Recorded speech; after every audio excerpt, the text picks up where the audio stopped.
Pereira, vem por trás o Fux, agora ele abre a bola pelo setor esquerdo do campo, vem Verdão, Felipe prende a bola, tocou lateralmente para Andréas Pereira, agora usa a perna direita, rolou na ponta, vem Palmeiras, cruzamento na boca do gol, toque, é gol, Vitor Roque!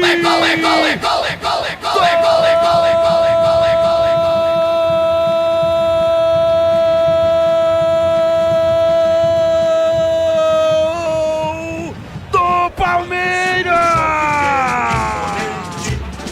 No gramado em que a luta o aguarda, sabe bem o que Vitor Roque, camisa 9!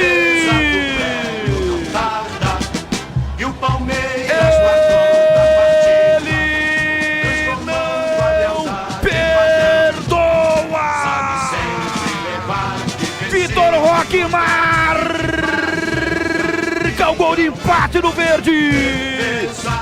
Na marca de 24 do primeiro tempo. O Flamengo com um a menos. Demorou muito o Flamengo para a alteração do Léo Ortiz. Isso fez falta na grande área. O Kelvin faz o levantamento e mostra porque ganhou a vaga do Giai. Levanta como se fosse com a mão na cabeça do matador.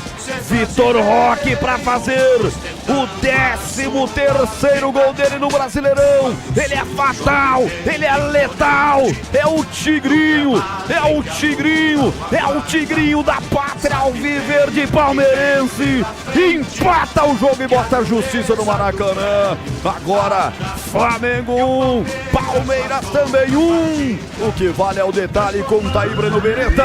Detalhe para o cruzamento perfeito do Kelvin, que ganhou a titularidade hoje, dada pelo Abel Ferreira. Encontrou no segundo pau o tigrinho, o Vitor Roque, artilheiro do time do Palmeiras. E o Palmeiras se aproveitou que tinha um jogador a mais nesse momento.